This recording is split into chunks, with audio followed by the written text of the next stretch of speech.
Arthur Miller is here. It has been over 50 years since his first play. The Man Who Had All the Luck opened on Broadway. With works like The Crucible and A View from the Bridge, he has become one of the great names in American playwriting.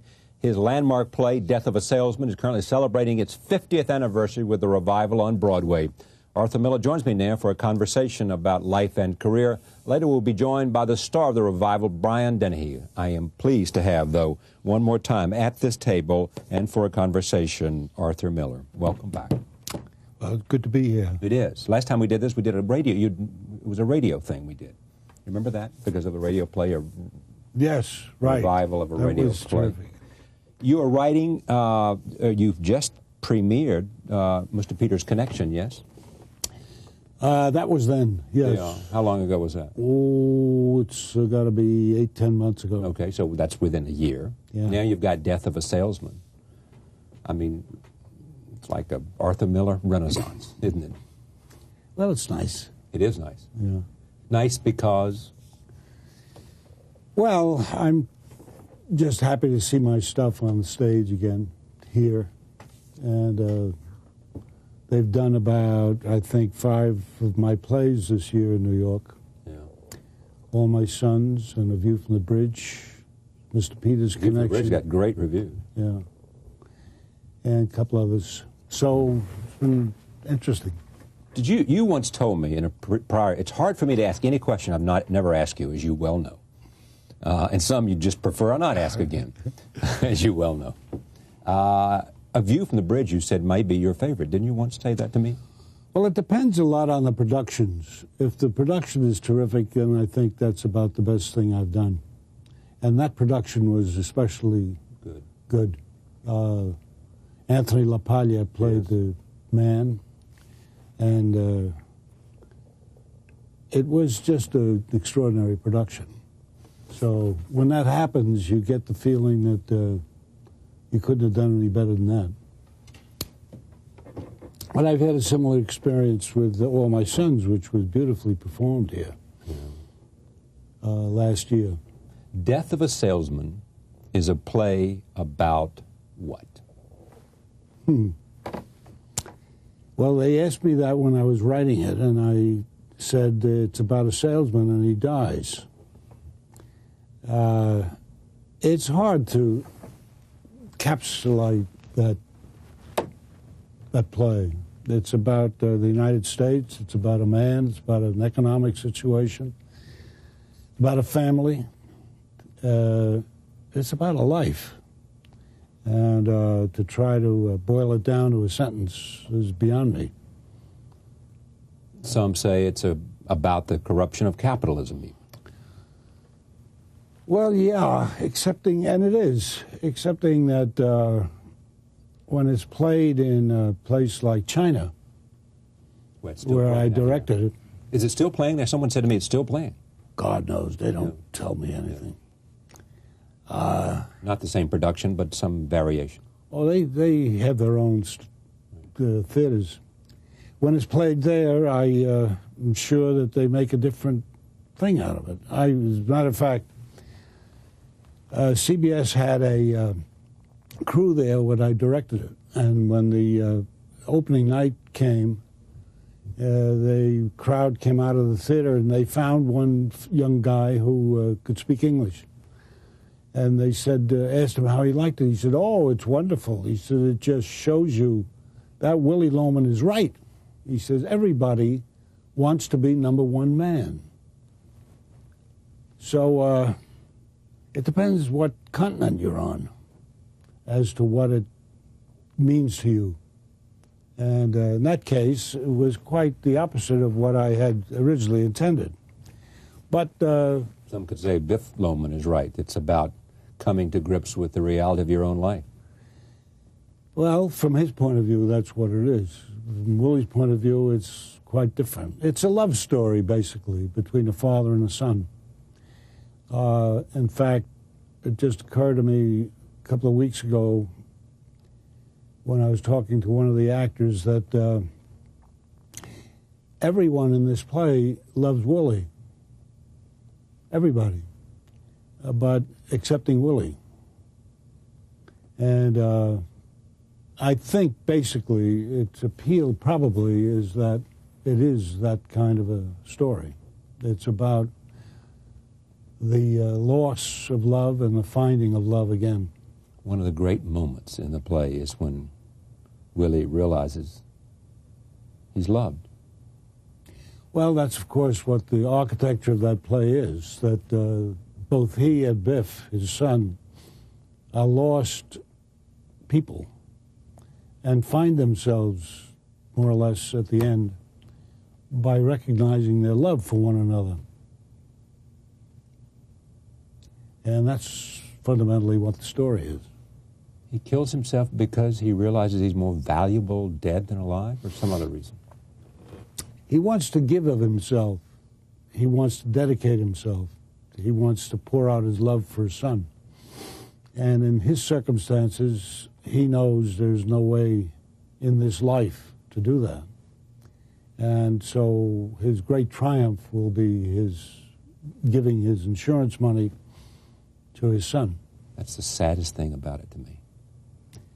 Well, happens.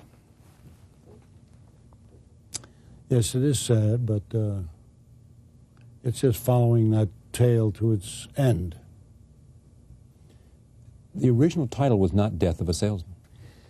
I thought I should call it, I was going to call it The Inside of His Head, but it was very awkward. And I dropped it soon after I thought of it. But the original set, as I saw it, would be a gigantic interior of a skull, and the whole thing would be played in there. But it didn't take long to see that that was not really what I should be doing. So Joe Milzina, who was one of the great set designers of America, designed this marvelous set for it, and it was by no means the inside of a skull. It was a very wispy house that looked like it could be blown away by a breeze. And it was a great triumph, that set. But the basic play would be the same anyway, no matter how you did it. You were how old when you wrote this? 31, 2? I was 32. You won a Pulitzer Prize for it. Yeah. At 33. 32, 33. Yeah. Changed your life. Well, it did and it didn't. I had written about 8 plays before Death of Salesman. And I had been preparing for that play for all those years. I started writing plays in college. What do you mean, preparing for that play? You mean everything else, is, as Churchill said when he became prime minister, everything I've done has prepared me for this moment? That play, formally speaking, is a kind of invention.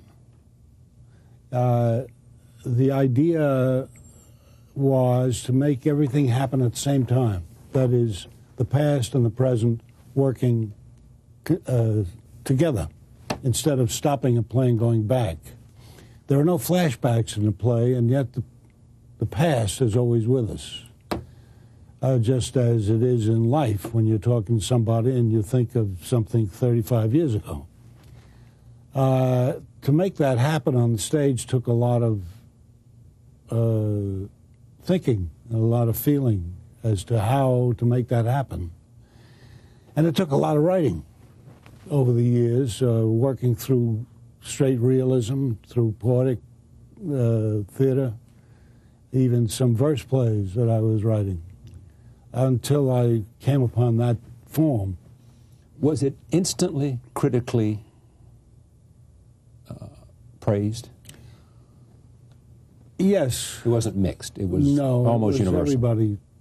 Everybody had the same reaction, including the people who read it, excepting for a few who didn't understand it. Yeah. They didn't know how it could be done, how the audience could follow the story, because part of it is taking place in the past, and then when we're in the past, we're thinking of further back in the past. So there are two kinds of past. It's very complicated, but I've made it very simple. That's the architecture you talked about. Yeah. Do you see a lot of difference in those actors who interpret Willie, from Hoffman to Denny? Well, you know, it's like listening to music. If you hear one orchestra play the same piece, and it's pretty damn good, you hear another orchestra play the same piece, and it's quite different. But it's also good. I've seen now probably half dozen Willies, and I couldn't dismiss any of them. But they're all quite different. I mean, George Scott is a different man than Dustin Hoffman. And Dustin is a different man than Thomas Mitchell. Thomas Mitchell was a different fellow from Lee Cobb, etc. There are different lights on the different personalities. Like Dustin was he was a little authoritarian man who was giving orders to people. And then he is more of a great force. Physical force. Physical force. He towers up there. Scott was a bit angry with his life and his self, etc., etc. So each one brings a different. Lee Cobb was always verging on being sorry for Willie. We had to continually remind him that he could be sorry for himself. So on. It's maybe the most stupid question I've ever asked, and I've asked lots of stupid questions. Would you change any of it today? There'd be no reason to. It all works pretty well. You don't look at it and say, you know, I was writing it today. No. It's, as far as I'm concerned, it's as good as I can do. It's as good as you can do. But so is A View from the Bridge. Well, they're different works. A View from the Bridge wasn't really an attempt to create a tragedy based on a Greek scheme. Is Mr. Peters' Connection as good as you can do? Sure, but it's a totally different piece of work. My point is, are you being judged since Death of a Salesman? Have you been, in a sense, judged by that play? If Arthur doesn't reach this bar, then he's not as good as he ought to be. Well, inevitably, because there's more empathy in Death of a Salesman than anything else I've ever written. You're 83 now. You were 32, 33, so 50 years ago when you wrote this. Yeah. Well, I think you are more swept away by Willie than anybody else. Athletes lose a step. They lose coordination between hand and eye. They lose something physical and something even mental in terms of anticipation. What do playwrights lose with approaching age? Sleep. What? You can't sleep. Not as well as I used to. Really? Yeah. Well, I'm an old man now. Old men don't sleep well.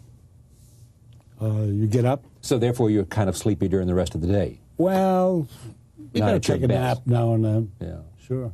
But is there any reason that you can't be as good as you've ever been? There isn't really. If I have the, if I'm lucky enough to catch the lightning again, I could do it. What does that mean, catch the lightning? Well, a writer, I think, walks around with an iron bar in his hand pointing to heaven, hoping to be struck by that electricity. And if you are, it's a great piece of luck. Although maybe it's more than luck, but it seems like luck. So where's the luck in Death of a Salesman? Where's that the lightning? Everything came together at the same moment. That, you see, I would never have dared, probably, to have written that play 4 years earlier, because it took a lot of confidence to propose that play for an American audience, or any audience, basically. Why? It was a lot of Because new... you're raising questions that go to the core of the American psyche and the American experience? Yeah, the content, but also the form of it. See, I'll tell you quickly, I won't mention his name, but it was one of our great directors who gave the producer a $1,000 investment. That was a lot of money at that time, for my next play, After All My Sons, because he loved that play. And when he read Death of a Salesman, he withdrew $500.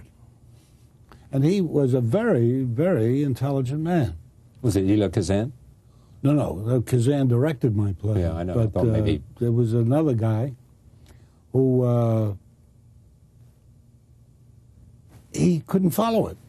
Now, it seems impossible now, but it was an invention at the time, and I don't think a couple of years earlier I would have dared to do that.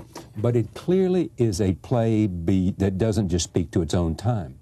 It doesn't just speak to the 50s. One never knows that. Well, it speaks to every generation and every time and every country. Look at the success in China. Well, you can't... Because the themes are universal. You can't anticipate that, you know. Yeah. I mean, are you sitting here with me tonight saying a part of the creative thing, whether you're painting a portrait or writing a play or making a movie, it's something beyond your own control as to whether it becomes a great piece of art. It's not just how much you pour out. It's absolutely true. There's some X factor that has nothing to do with beyond your range. I think that's the case. You can never know, especially in the performance art, which depends on actors, or in the case of music, on composers, on musicians and conductors. You can never know where that's going to land. It may just... And incidentally, when we did it the first time, we were prepared for anything, that they would just sit there and not know what the hell the whole thing was about. It all seems impossible now, but I can tell you that there was great apprehension that they would never follow this because of the way the story is told. Have you changed or added new ideas as to what it means and what it says? In only very subjectively, I can see the origins of certain ideas in the play better now than I could then, but that's all personal. It's just, I can see what... Because of your own life experiences, it somehow might speak to you? Your memory improves over the years. I certainly hope so. I'm looking here at 50th anniversary edition, Arthur Miller, Death of a Salesman, 50th anniversary edition with a new preface by the author. There you go. Brooks Atkinson of the New York Times said at the time that Death of the Salesman made its debut in 1949, one of the finest dramas in the whole range of the American theater. Robert Watts Jr., New York Post, easily the best and most important new American play of the year, something to make strong men weep and think. Gibbs of the New Yorker, a tremendously affecting work told with a mixture of compassion, imagination, and hard technical competence. You don't often find in the theater today. Saturday Review of Literature, one of modern theater's most overpowering evenings. My goodness, if I'd read all that stuff when I was 33 years old. Didn't hurt. We'll be right. Go ahead. Well, I was about to say that it came, after all, after about 10 years of work. This was not a play that I invented overnight. We'll be right back. Stay with us. We'll talk with the star of Death of a Salesman now on Broadway, Arthur Stays, and we'll have more conversation about this extraordinary play getting rave reviews again on Broadway.